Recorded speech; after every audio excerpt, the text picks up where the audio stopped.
nouvelle année commence. Avant j'oublie, bonne année tout le monde. Je vois dire en gros. Bonne année, et comme ils disent, bonne santé aussi. La chose importante pour nous, que le Seigneur, vous marchez avec le Seigneur pendant toute l'année. C'est ça qui est important. Alors, j'ai pensé pour ce matin, voyons qu'on commence une nouvelle année, de regarder un petit peu ce sujet. Ce matin, j'ai quelques illustrations, mais j'ai quelques versets aussi. Là. On va tourner dans certaines places. Il y a plusieurs versets. Alors, avant de commencer, on va prier. Est-ce que quelqu'un peut prier, s'il vous plaît, pour le message, que le Seigneur soit glorifié, qui nous parle à travers sa parole? Oui. Oui, Seigneur, on te prie de venir notre frère Randy qui va nous apporter la parole de Dieu. Il y a toujours des bonnes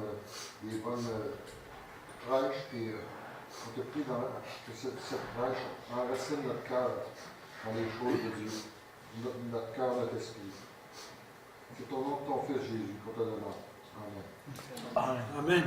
Merci. Une nouvelle année commence.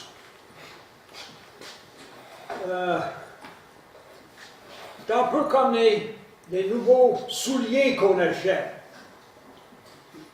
On veut les garder propres. Hein? On ne veut pas les salir, on ne veut pas les emmener à une place que ça va les salir. Et même les enfants, si on remarque les enfants, parfois ils vont passer leur temps à regarder leurs pieds. Hein? Même parfois, ça arrive proche de frapper le mur. Mais on aime nos souliers, les nouveaux souliers. On veut les garder propres.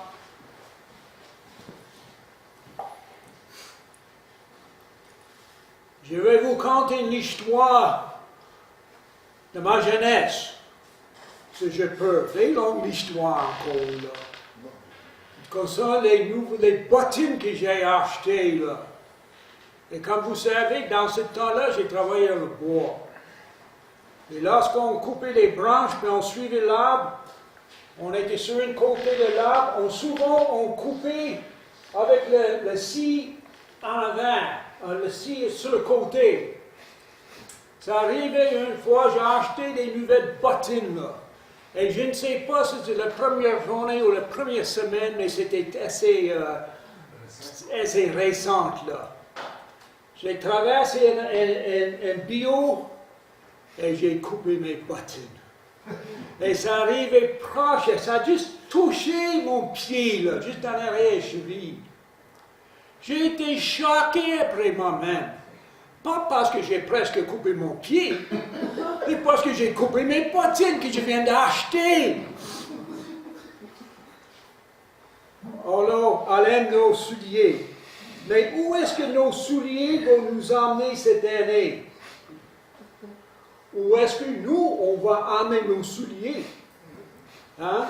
Puis dans la parole de Dieu, on voit dans 2 Corinthiens chapitre 5 et verset 17, vous n'avez pas besoin de tourner de tous les versets ce matin, je vais y aller assez vite. Si quelqu'un est en Christ, il est une nouvelle création. Les choses anciennes sont passées, voici toutes choses sont devenues nouvelles. Et lorsque on accepte Jésus-Christ comme sauveur personnel, il change la vie. Puis après, on lit dans Éphésiens chapitre 5, verset 8, on lit: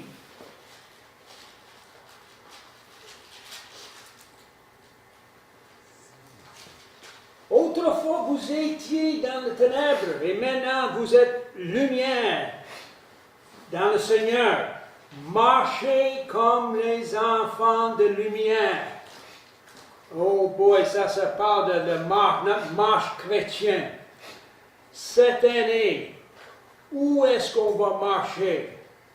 Marcher comme les enfants de lumière. Où est-ce que nos souliers vont nous emmener? Où est-ce qu'on va emmener nos souliers? C'est comme quelqu'un, vous voyez à côté du chemin avec un chien, il fait marcher le chien. Je vous pose une question. Est-ce qu'il fait marcher le chien ou est-ce que c'est le chien qui fait marcher le maître? Et souvent, je crois que c'est le chien qui fait sortir le maître dehors pour qu'il puisse marcher. Là. Mais où est-ce que nos souliers vont nous emmener? Est-ce que ça va nous emmener dans les bonnes places? Est-ce que ça va nous emmener dans des places qui vont glorifier le Seigneur?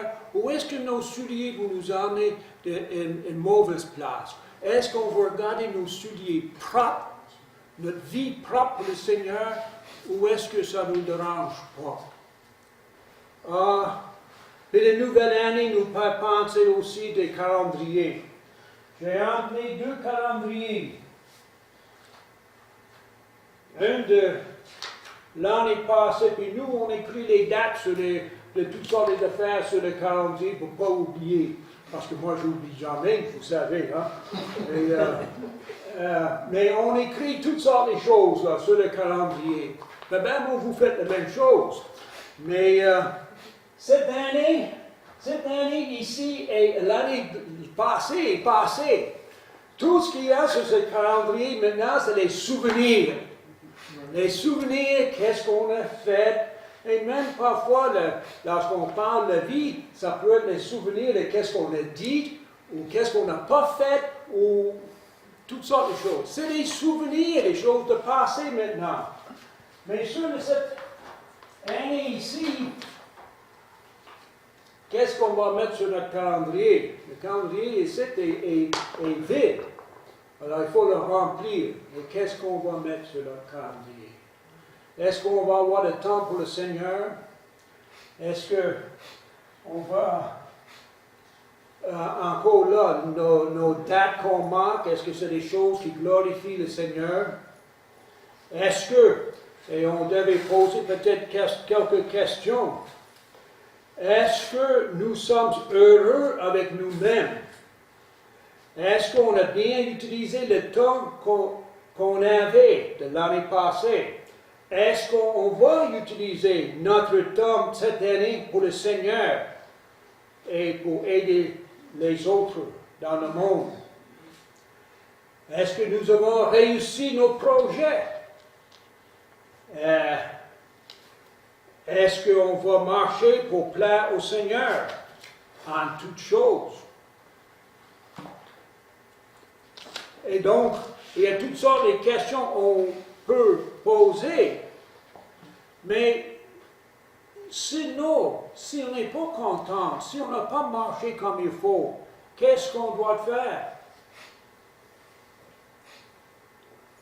Confesse devant le Seigneur et demander pardon au Seigneur, parce que je suis certain, l'année passée, chacun de nous, on a fait quelque chose qu'on ne devait pas faire. On a dit quelque chose qu'on ne devait pas dire. Hein? Et ça peut continuer. Alors demande au Seigneur, allez devant le Seigneur. Cette prédication ce matin, c'est pour moi et pour chacun de nous. C'est pas pour critiquer non plus, mais qu'est-ce qu'on fait? Ça peut être une relation brisée même. Confesse ça devant le Seigneur, demandez pardon, il va nous pardonner. Et ça, c'est important de réaliser qu'il nous pardonne. Et demander son aide de marcher et plaire au Seigneur. Parce qu'en réalité, qui peut vraiment vivre pour le Seigneur à 100%? Alors, je pense qu'on va dire que personne. Hein? Mais notre but dans la vie, ça devrait être de marcher avec le Seigneur. Glorifier le Seigneur. Et lorsque on voit des choses qui ne marchent pas comme il faut, confesse ça devant le Seigneur. Et il est là parce qu'il nous aime. Il est là, il va nous pardonner. Et on continue. Pas continuer dans le même chemin qui ne glorifie pas le Seigneur, mais on continue de glorifier le Seigneur. Faire un effort. Dans Ephésiens chapitre 3, versets 12 à 17, ce n'est pas que j'ai déjà remporté le prix ou que j'ai déjà atteint la perfection. Il n'y a personne qui va atteindre cette perfection-là ici sur terre. Mais je cours pour tâcher de le saisir, puisque moi aussi, j'ai été saisi par Jésus-Christ. Frère, je ne pense pas d'avoir saisi, mais je fais une chose, oubliant ce qui est en arrière et me portant vers ce qui est en avant. Je cours vers le but pour remporter le prix de la vocation céleste de Dieu en Jésus-Christ. L'année passée, avec tous ces rendez-vous, ou l'année passée avec les choses qu'on a dites ou pas dites, ou toute la longue histoire qui va avec, oubliez qu'est-ce qui est en arrière. Demandez pardon si des choses qui accrochent pas, mais courez avec les yeux en avant pour cette année. Le but, c'est de marcher avec le Seigneur et glorifier son nom. Alors même l'apôtre Paul, il dit, j'ai pas... Et lui aussi, comme il dit, j'ai couru le but. Et c'est ça. Notre défi pour cette année qui est ici maintenant, 20-20. Ça va être facile de faire rappeler. 20. J'ai besoin de faire comme ça pour moi-même. Cours vers le Seigneur, fixez nos yeux vers Jésus-Christ et courir vers ce but. Si on ne fixe pas nos yeux en avant, qu'est-ce qui arrive lorsqu'on chauffe une auto? Puis, on ne regarde pas toujours en avant. On regarde ici, puis on regarde là, puis l'auto fait ça aussi. Hein? Et je me demande qu'est-ce que le monde peut penser parfois lorsqu'ils sont en arrière de nous. Mais regardez en avant vers Jésus-Christ. Oubliez. S'il y a des erreurs, et chacun de nous a fait des erreurs, demandez pardon, et il va nous pardonner. Oh, mais, il y en a qui aiment dire constamment, mais. Et on aime prendre notre âme et le couper en morceaux, là. Regarde, j'ai fait ci, puis j'ai fait ça. Oui, chacun de nous, on a fait des choses. Demandez pardon, puis courir vers le Seigneur.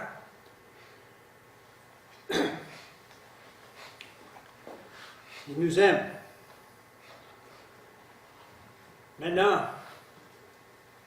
j'ai d'autres choses comme illustration, c'était, si je peux trouver, je ne pas ici, un nid de coulerais. Ah, j'en ai une ici. Les années passées, parfois les années, c'est un peu comme ce nid de coulerais, là. Les pages déchirées, il y a des pages, les projets qui n'ont pas même commencé. Il y a des marques ici et là. Une était celle qui coulerait pas mal là. Mais il y a toutes sortes de marques, il y a des projets qu'on a commencé, qui n'ont pas fini. C'est ça les années qui passent. Ah oui, la vie est comme ça des fois. Et encore là, nos erreurs,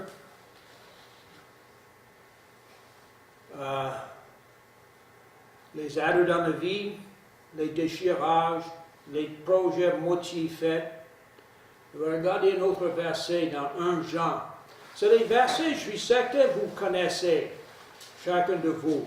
Mais parfois, il faut faire rappeler ces versets parce que on regarde parfois les choses qu'on n'a pas faites, et on oublie qu'est-ce que le Seigneur veut faire dans nos vies.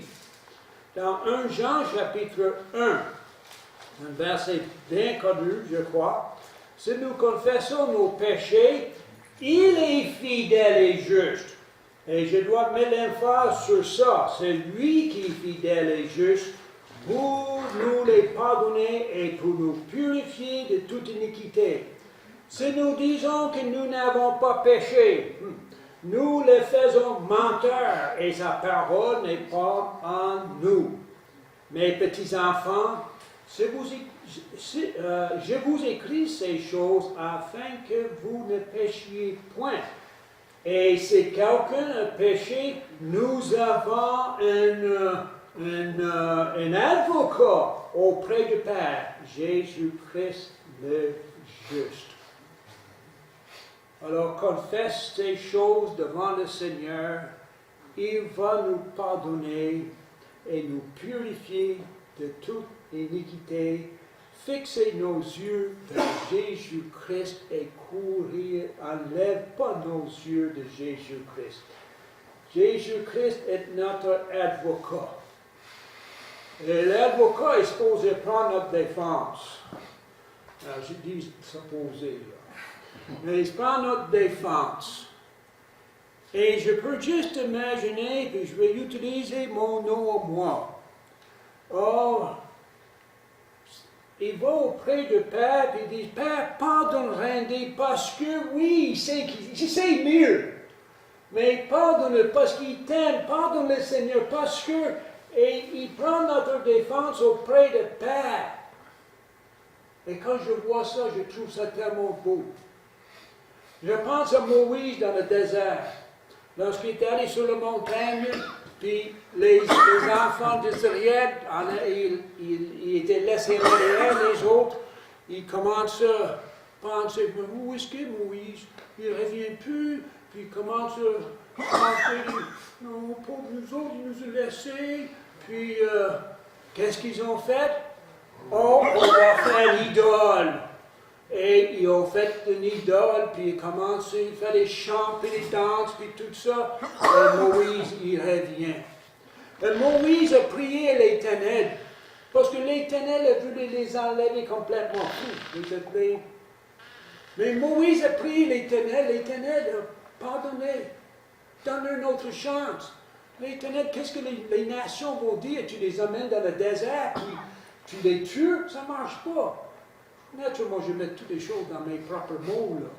Mais quand même, Moïse apprend la défense comme un avocat auprès du peuple. Pour le peuple, auprès de Dieu.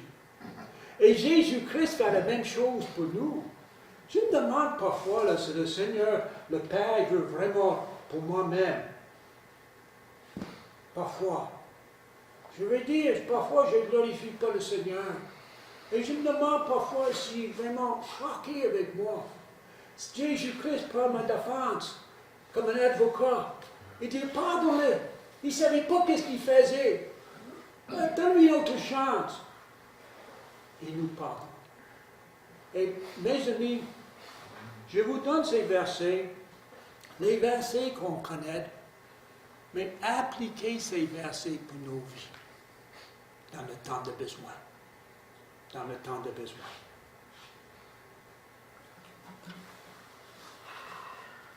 Nous avons un sauveur merveilleux. Si vous avez besoin d'aller régler des problèmes, allez, vas-y, fais-le. Tourne la page et recommencez à nouveau. Oh, vous pouvez dire, oui, mais j'ai fait ci, puis j'ai fait ça, j'ai fait mal ici ou là peut-être. C'est jamais trop tard de commencer quelque chose que vous savez est bien, est bon, est correct. Malgré les problèmes en arrière, même si on a dit de quoi, puis on a blessé quelqu'un, puis si, il y a toutes sortes de choses dans la vie, hein. C'est jamais trop tard de commencer. Même si vous avez gaffé bien les affaires, c'est jamais trop tard de commencer quelque chose que vous savez qui est bien, correct et bon. Commencez de faire qu'est-ce que vous savez, c'est correct et bon à faire. Alors, pour cette année qui est ici maintenant, pour 2020, tourne la page et recommencer nouveau s'il faut. Parfois aussi, il faut ramener un sac. Et je pense souvent les sacs à l'école, les sacs d'école des enfants, là. Parfois, il faut faire des ménages dans les sacs. Hein? On ne sait jamais qu'est-ce qu'un enfant peut laisser dans un sac. Ah. Je n'avais pas compté tout ce que j'ai compté de fois. Je me souviens d'une classe que je n'étais pas juste un enfant, j'étais assez grand dans ce temps-là. J'avais fait un sandwich dans ma poche de manteau. Puis je retournais un mois après. Boy, vous pouvez juste imaginer. Alors c'est beau de faire les ménages des fois dans la vie. Hein? Regardez qu'est-ce qu'il y a dans les sacs. C'est surprenant parfois. Parfois, vous allez trouver des choses pareilles comme c'est nouveau Noël de nouveau. Avec les enfants, parfois, ils vont trouver des choses dans ces sacs-là. Et je ne savais pas que j'avais ça. Pour nous-mêmes, lorsque les deux petits-enfants jouaient, c'est une qui a fait mal à terre, là, on a cherché je transporte toutes sortes de choses avec moi d'habitude. L'hiver, il y a toutes sortes de neiges, de surplus, puis juste encore qu'on reste en peine. Mais aussi, on a une trousse de secours, de premiers soins. Mais quand les enfants ont fait mal, j'ai cherché ça. Où est-ce qu'il est, cette affaire-là? Mais depuis ce temps-là, j'ai cherché aussi, là. Puis je l'ai trouvé dans un sac à dos, dans une pochette toute seule. Puis on a acheté notre trousse de premiers soins aussi, parce qu'on ne trouvait plus. C'est surprenant qu'est-ce qu'on peut trouver lorsqu'on fait le ménage. Faire le ménage dans nos vies, juste demander le Seigneur.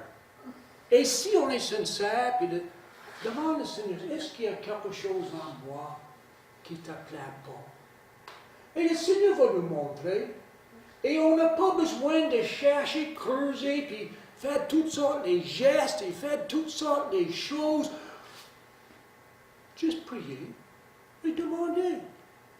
Si le Seigneur ne montre rien, il ne va pas vous parler. On complique les affaires. Et s'il nous parle, il dit, oui, telle et telle chose, va à lui et demandez pardon. Mais il ne complique pas les affaires. S'il ne montre rien dans vos cœurs, ne cherche pas plus loin. Mais demandez, fais le ménage. Est-ce qu'il y a de quoi dans ma vie? Est-ce qu'il y a de quoi je dois changer? Est-ce que le Seigneur va nous montrer? Et comme je dis, s'il ne montre pas, je ne cherche pas plus loin. Oh, on devait continuer sur certaines choses dans la vie. On devait enlever certaines choses qui n'est pas nécessaires. Demandez le Seigneur, il va nous montrer. Dans les psaumes 139, et je trouve que c'est un psaume, c'est merveilleux, puis ces versets. Psaume 139, 23. Sens-moi, ô Dieu, et connaître mon cœur. Éprouve-moi et connaître mes pensées. Regarde si je suis sur une mauvaise voie et conduis-moi sur la voie de l'éternité.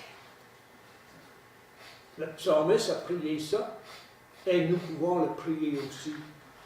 Et le Seigneur va nous montrer des choses et il va nous conduire aussi sur des bons chemins si on le laisse faire. J'ai une autre histoire à conter, mais ce n'est pas une histoire vraie, une histoire inventée. L'histoire de Olga et ses grands yeux. Olga avait des grands yeux. Elle voyait tout autour d'elle. Elle voyait tout en détail. Quand c'était le temps de couper le gazon, c'était pour elle un travail énorme parce qu'elle voyait chaque arbre qui poussait là. Elle voyait qu'elle doit couper chaque petit arbre qui poussait là, partout. Alors donc, elle trouvait ça tellement terrible et elle est devenue fatiguée juste en pensant à ce travail. Elle s'épuisait en voyant l'immensité de l'ouvrage. Et même lorsqu'elle avait le devoir à faire, si elle avait 20 problèmes de mathématiques, elle voyait tout, et c'était énorme pour elle. Enfin, même parfois, elle est devenue malade. Elle est allée voir un médecin qui a prescrit des lunettes spéciales. Et là, elle ne voyait plus en gros, elle voyait juste les petites sections à la fois. Lorsque c'était temps pour couper le gazon, c'était des petites sections à la fois. Lorsque c'était les problèmes de mathématiques, elle voyait un problème à la fois. Mais, et puis elle était capable de tout faire le travail. Mais parfois, nous-mêmes, on voit l'immensité de l'ouvrage. Et si on savait vraiment tous les détails complets, je crois qu'il y a beaucoup de travail qu'on n'aurait jamais commencé. Hein? Parce que parfois, on ne voit pas tout. Mais si on voit l'immensité de ce travail, souvent on ne commencera pas. Et c'est une chose à la fois. Lorsqu'on parle de bois chauffage, c'est une bûche à la fois. Et avec le temps, on est capable de tout faire.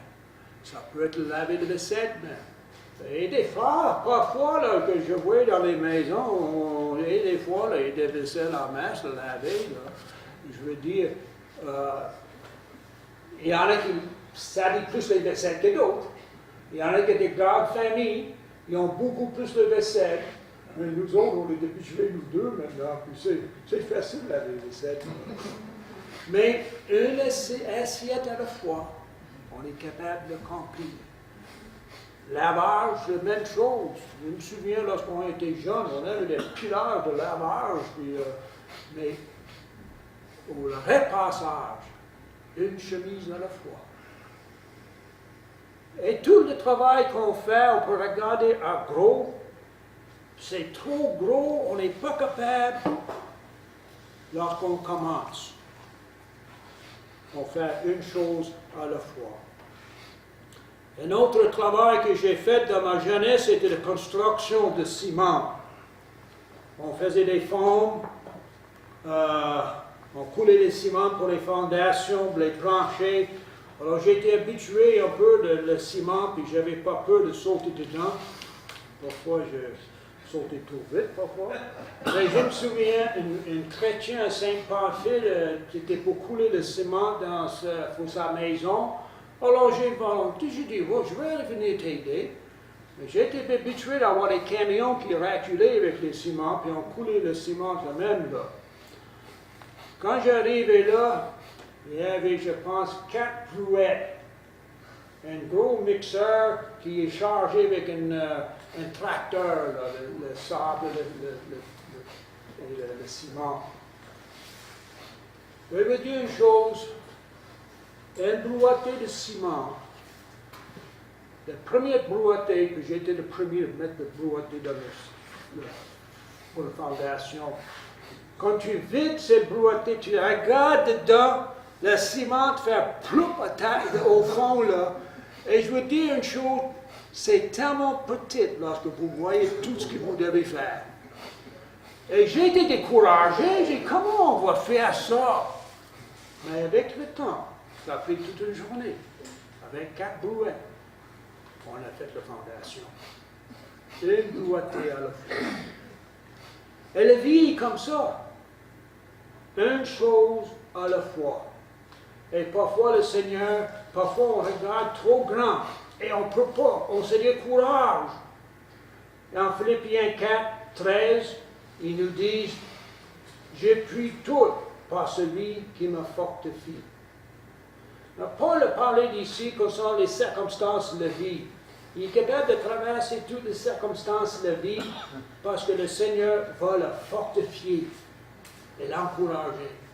Et nous, c'est la même chose. Pour cette année qui vient, le Seigneur est là avec nous et il est là pour nous encourager et pour nous aider et nous donner la force de traverser toutes les épreuves et toutes les circonstances de la vie. Pour terminer, lorsqu'on regarde cette année qui vient, et chaque année pareil, on voit l'insécurité, il parle des possibilités de guerre, on voit des crimes, on voit la violence, la terreur, Et ils disent les changements des climats. C'est ça qu'ils disent. Je vais parler dedans, mais je ne le vois pas personnellement. Et on devient découragé, même j'entends les jeunesses qui deviennent dépressives à cause de tout ce qu'ils voient. Vous savez, l'année passée, lorsqu'on commençait l'année, ils parlaient d'une guerre en cours, avec Corée, je crois que c'était. Maintenant, c'est une autre possibilité. Et lorsqu'on regarde toutes ces choses-là, on peut devenir découragé. Et lorsqu'on regarde les nouvelles, on voit une chose, on voit, ça va mal dans le monde. Mais qu'est-ce que la Bible nous dit? La Bible nous dit qu'il y a un enlèvement de l'Église, et je crois que ça va venir bientôt, je ne peux pas dire quand. Et il parle de concernant un temps de tribulation, 3 ans et demi de paix et 3 ans et demi de détresse. Qu'est-ce que c'est la solution? Mais dans le temps de Jonas, je dois arrêter avec ça, je veux juste lire 1 ou 2 versets pour terminer, mais dans le temps de Jonas, souvenez-vous, Ninive, il y avait un jugement sur Ninive. Mais qu'est-ce qui est arrivé? Il y a eu un réveil. Le monde a tourné vers le Seigneur. Et Dieu a retardé ce jugement. Qu'est-ce que nous avons besoin comme aujourd'hui? On a besoin de réveil spirituel dans la vie des églises, dans l'Église, dans nos propres vies, dans la nation, dans tout le continent, mondialement, on a besoin de réveil. C'est ça qui va changer les choses. Les cœurs ont besoin de changer. Et même si on arrête d'utiliser les automobiles, ça va changer quoi? Ça ne change pas la violence. Ça ne change pas les relations humaines. Le Seigneur change les cœurs. Et je ne vais pas continuer, mais je vais lire juste 2 autres versets. Romains 8.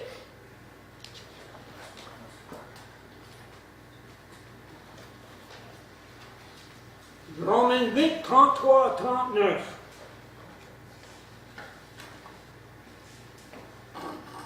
Qui accusera les élus de Dieu? C'est Dieu qui justifie. Qui les condamnera? Christ est mort, bien plus il est ressuscité, il est à la droite de Dieu et il intercède pour nous.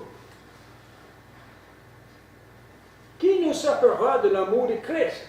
Sera la tribulation, ou l'angoisse, ou la persécution, ou la faim, ou la nudité, ou le péril, ou la paix?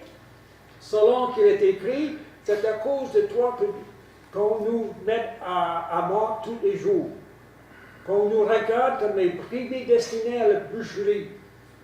Mais dans toutes ces choses, nous sommes plus que vainqueurs par celui qui nous a aimés. Car j'ai l'assurance que ni le mort, ni la vie, ni les anges, ni les dominations, ni les choses à venir, ni la puissance, ni la hauteur, ni la profondeur, ni aucune autre créature ne pourrait nous séparer de l'amour de Dieu manifesté en Jésus-Christ, notre Seigneur. Quand vous entrez dans cette année, n'oubliez pas, Dieu nous aime. Dieu nous aime, et Dieu est avec nous, et Dieu va prendre soin de nous, Dieu va pouvoir, Dieu est tout puissant. Gloire à son nom.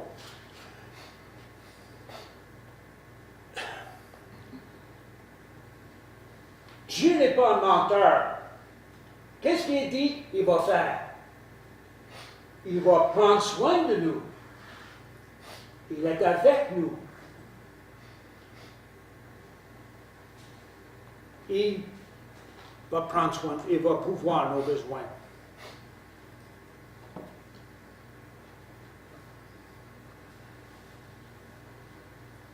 Hébreux 13, et on termine avec ça. Hébreux 13, 20 et 21.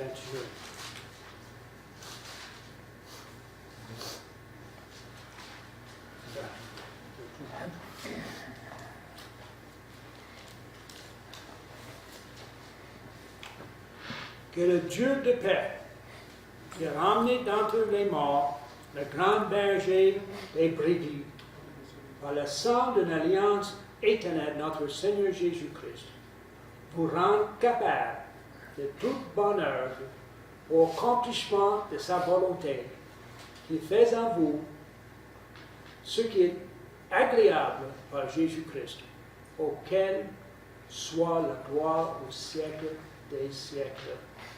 Amen. Je vous laisse avec ça. Mais n'oubliez pas, fixez vos yeux vers qui? Vers Jésus-Christ. Enlevez pas vos yeux de lui. Il est le grand berger qui prend soin de tout. Est-ce qu'il est capable de prendre soin de nous? Oui. Il a créé tout l'univers. Ce n'était pas difficile non plus pour lui. Il est capable de prendre soin de nous. Dans le tout petit détail, fixez vos yeux vers Jésus-Christ. Amen. Seigneur, merci. Aide-nous maintenant, Seigneur. Fortifie-nous. Et qu'on regarde de manière, cette année, de manière de glorifier ton nom, qu'on marche avec nos yeux fixés vers toi. Tu sais le besoin de chacun ici. Tu sais nos craintes, tu sais nos manquements, tu sais nos désirs. Ah, Seigneur, nous prions, Seigneur, que tu sois avec chacun. Pour voir leurs besoins, prendre soin, mais assure-les, donne-les la paix du cœur que tu es avec eux et que tu nous aides de marcher cette année. Pas juste cette année, mais chaque année avec toi. Merci. Au nom de Jésus. Amen. Amen. Le Seigneur vous bénisse et bonne année.